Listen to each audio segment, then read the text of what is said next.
Horizon chance, home to reaction. This is Kerbal Space Program 4 War. Okay. Why is it called Space Program? Isn't it Scuffed Program or something? I don't know.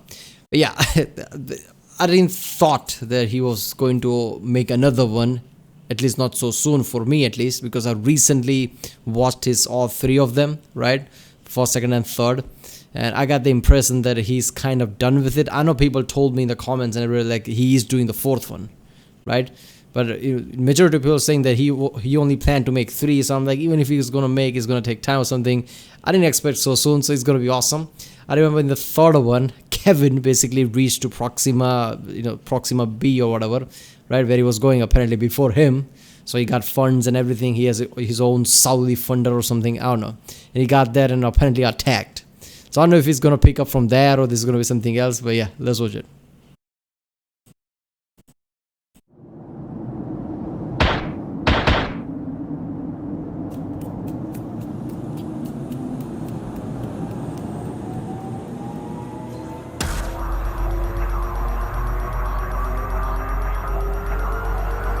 Of course, it's from there.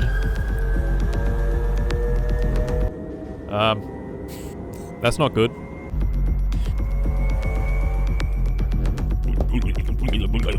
Kevin's coming for you.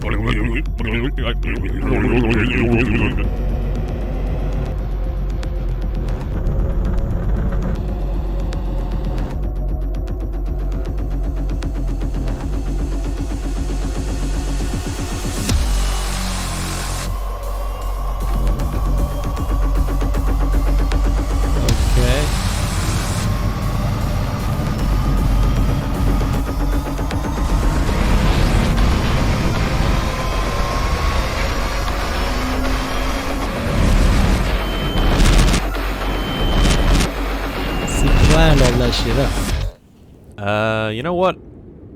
I'm gonna go. Oh fuck. Oh shit. Oh fuck. Huh!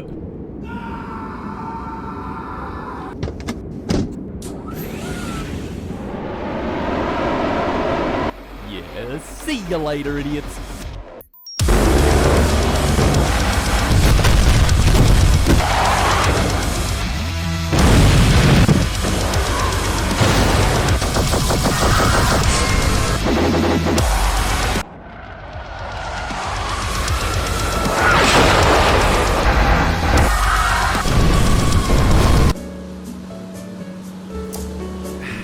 Wait a minute, did he just add all those animation as a creative thing, or you can actually bomb shit in this game? You can actually attack places?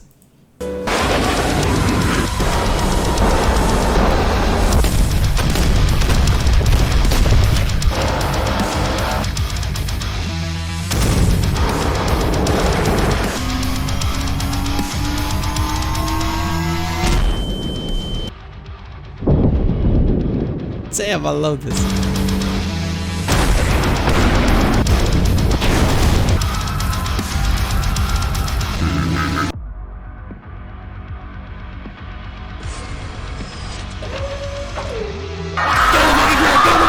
Oh, hey guys. Jimmy, where'd he go?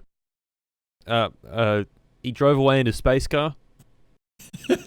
I love this so much because this is like a South Park style joke, right? When everything ends up in the end, they shows that in the end, all of, if you put all aside, there's still just some students, right? There's just some angry student who hates his teacher. So it's just like, talking to his classmate, Jimmy, where did it go? So this is so good. All this epic, Darth Vader type shit with all those spaceships and attacking at this larger scale. Oh, Jimmy, where did it go?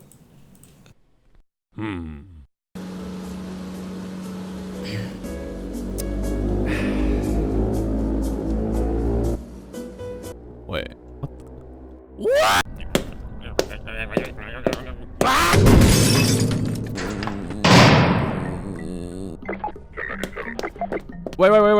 Wait. Can I at least have my phone? What? Oh, I mean, yeah, sure. Alright. Well, I'm just gonna watch some YouTube now. I guess you guys can leave. True that. Yep. This is the Lockpicking Lawyer, and what I have for you today is a lock made.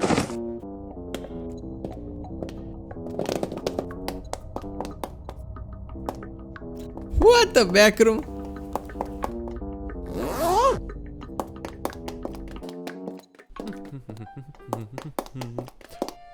Wait a minute. Holy shit.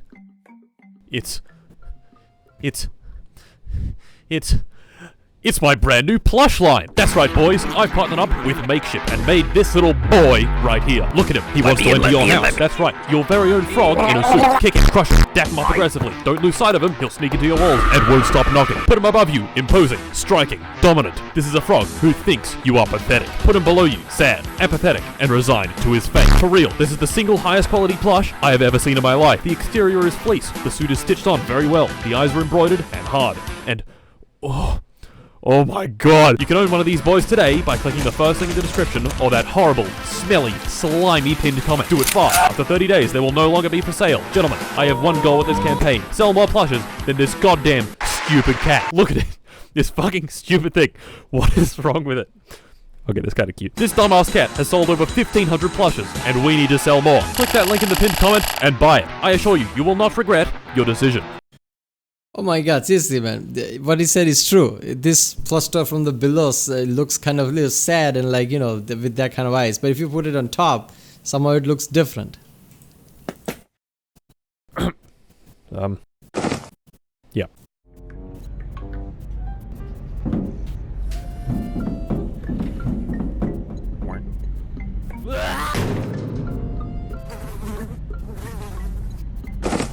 What's with the fly noise?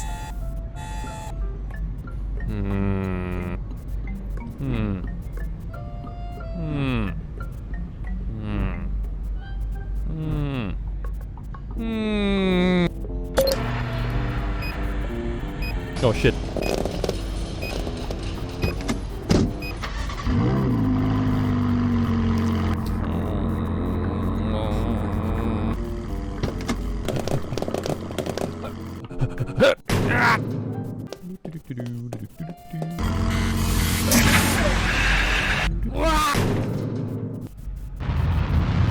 Chose a student.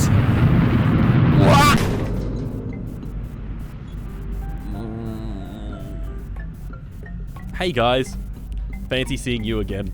How you been? Sir, why'd you, run away?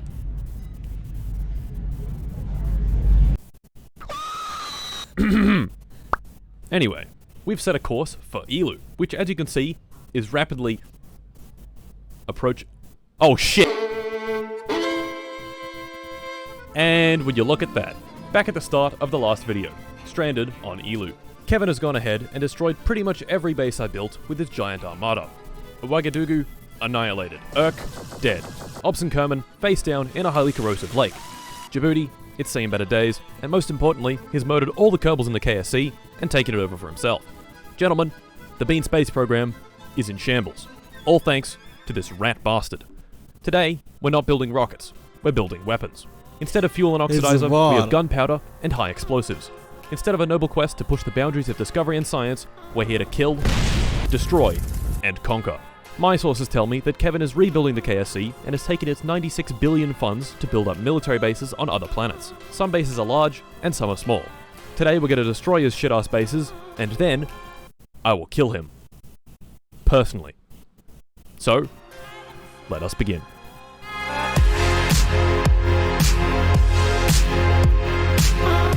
Now it's the intro.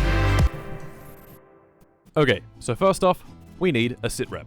Kevin has in fact noticed that his hangar is empty and is currently searching for us with several hundred drones. One of those drones happens to be near us. Another thing that happens to be near us is this, the last base we built. Kevin somehow forgot about ELU and didn't destroy it. So using this base, we can build a craft with weapons. Its goal will be to destroy the search drone driving around on ELU's surface looking for us. But, to do that, we must first learn about weapons. There you go. War. Possibly the most ancient part of the human experience. Us apes have been killing each other for a very, very long time. And the first weapon used for this purpose was the humble rock. And then we invented this thing, and these, and some of those, and bam bam bam bam bam, we invented chemical explosives, the topic of today's lecture. Now, how does an explosive work? Well, it's all about releasing a huge amount of energy in the shortest possible time. If you've ever thrown a log of wood in a fire, you'd know that it burns way too slow to be an explosive. But it does have a lot of energy. In fact, if you were to somehow release all the energy in the wood at once, it would be the equivalent of 14 M67 grenades. So, energy matters, and time matters, which is where explosives come in. A chemical explosive is a substance that can undergo a chemical chain reaction in a very short period of time. Now, all these explosives do is release hot, expanding gas, which you wouldn't really expect to be able to do this. So, to kill Kevin's little search drone, we'll get a nice fat bomb, strap it to something innocuous, and detonate it once it's close. For this job, we'll use this. A stroller. To prevent suspicion, we need a brave Kerbal volunteer. Alright, I like how this is going in a different way, as in he's not trying to expand anything, but he's just gonna make this video about war with Kevin, right? I'm hoping that he goes back to the exploration bit of the game, if there is anything left in the next part or something, but I'm pretty sure this is just gonna be about all thing about Kevin, right? I like how he added one element of like Kevin forgot about one of our spacecraft, whatever, E or whatever that was. That's basically story of lots of movies if you really think about it, right? Especially the old time movies about the kings and things, right? Somebody toppled somebody but forgot about certain piece of land or something, where basically somebody goes there, regroups and becomes even more powerful. Basically the topic being that somebody just need a bit of help to get back on their feet or something. Here to act as the baby. Otherwise, our plan would be far too obvious. The plan is simple. Drive up next to the drone and detonate the bomb. If we're seen, we play it cool and act as if we're just another baby in its stroller. Okay, enough talking. Let's go blow some shit up.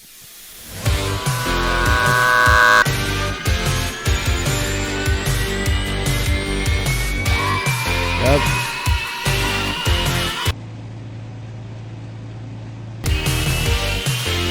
Baby strolling on no atmosphere planet, of course.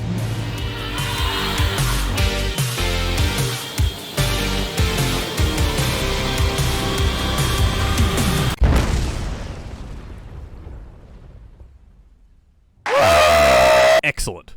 The threat has been eliminated. Even better, many parts of the drone are undamaged and can be salvaged for our use in our next mission. In particular, the radar and the guns. This will be quite useful because our next target is a satellite in low ELU orbit. But first, guns. How do they work? It's pretty simple. Gunpowder explodes, hot gas expands, pressure builds up behind the bullet which pushes on it, and the bullet is shot out of the barrel at high speed. Guns have been around for quite a long time. But they used to look like this, and were pretty shit. These old muskets required you to carry around 2 separate pouches for gunpowder and bullets. The powder would be poured down the end of the barrel, and the bullet will be placed on top. Then you get a big old stick and compact the powder and bullet, remove the stick, pour a bit of powder in this thing called the pan, cock the musket, full cock. And finally, you could shoot. 1 bullet. Then you'd have to do that all over again. Eventually, someone realized that shooting once every 20 seconds was less than ideal, and proper bullets, clips, belts, and I think I remember Jim Jeffries' bits about guns, like how guns made sense when there was all muskets. Because somebody gets angry, right? They have forever to load up the musket. Put the gunpowder there, put the ball in. By that point, like, oh yeah, maybe you're all right, mate, and just anger just goes away. Magazines were invented. These could feed a gun as fast as its operator could chamber a new round. But this is also far too slow. Instead of manually operating the bolt like a peasant, people realized that the recoil of the gun could do that for you. Yeah. And thus, the machine gun was born.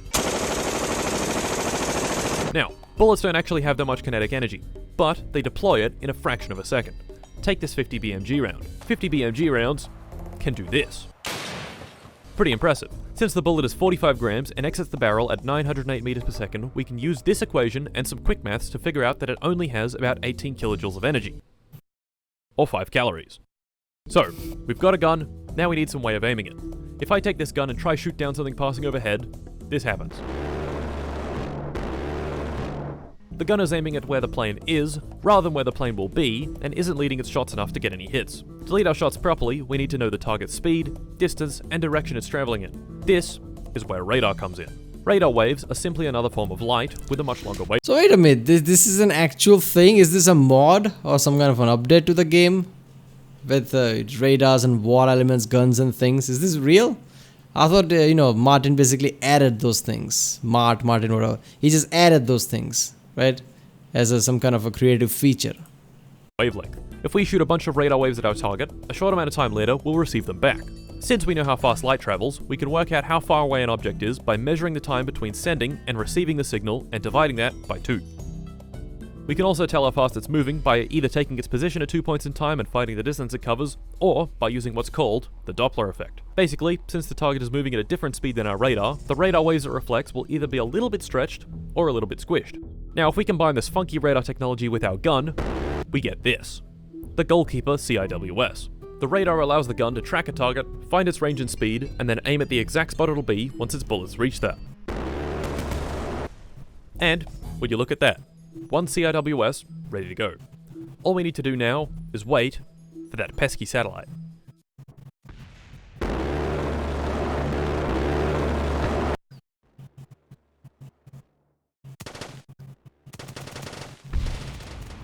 Well, there you go.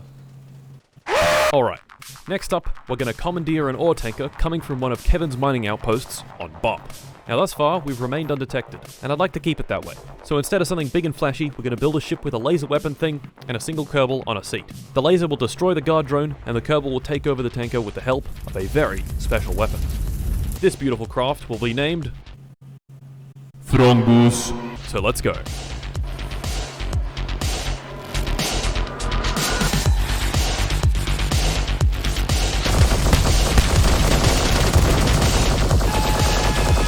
Now the guard drone is dead, we dismount our Kerbal and send him in.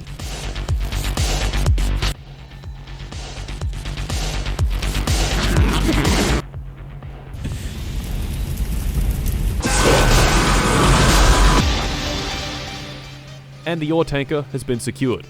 Now we can take it back to base and use its ore to make more mining stations to build our crafts even faster.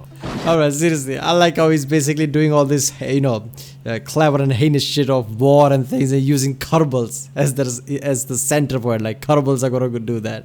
This is so funny. Kerbal just walking like that, burning shit. But first, we've used guns. But what if I told you that we don't need gunpowder to accelerate our little projectile? Railguns. Regular guns use good old expanding gas to move projectiles, but railguns use magnetic fields and electricity. But why bother? Regular guns are just fine. It's all about speed. That 50 PMG round I was talking about earlier could go at 908 meters per second. That's pretty dang fast, right? Yes. But if you want to go faster, then you're out of luck. Gas-powered weapons rely on how fast the gas is physically capable of expanding, and 908 meters per second is approaching the upper limit. But railguns don't have an upper limit. In fact, the only limit on their speed is how much power you can dump into the system. So how do they work?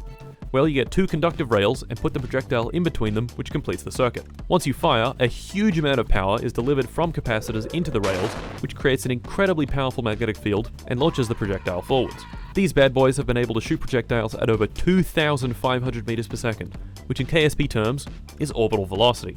What we're going to use this technology on is this. Kevin has basically stolen the Ouagadougou design and placed it in dual orbit to collect antimatter for his fleet. Now, if you remember last video, you know that per kilo, antimatter is pretty much the most explosive thing in the universe. Yeah.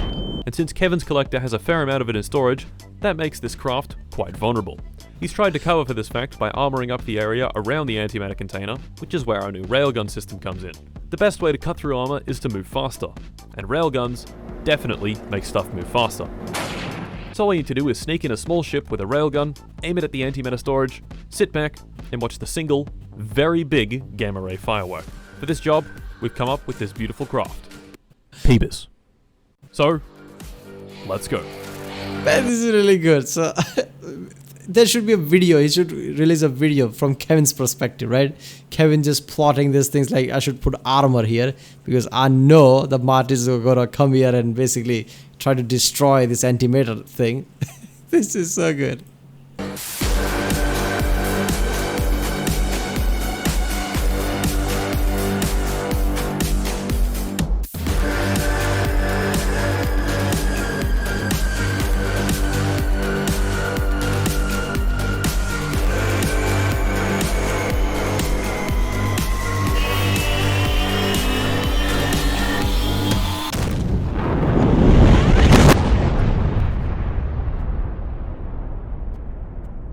Okay. Yeah! So far, the weapons that we've been using have been pretty baby. Sure, setting off an antimatter container creates an enormous explosion, but we don't have any antimatter and we can't really make it. But what we do have... Wait a minute, did it destroy the planet as well?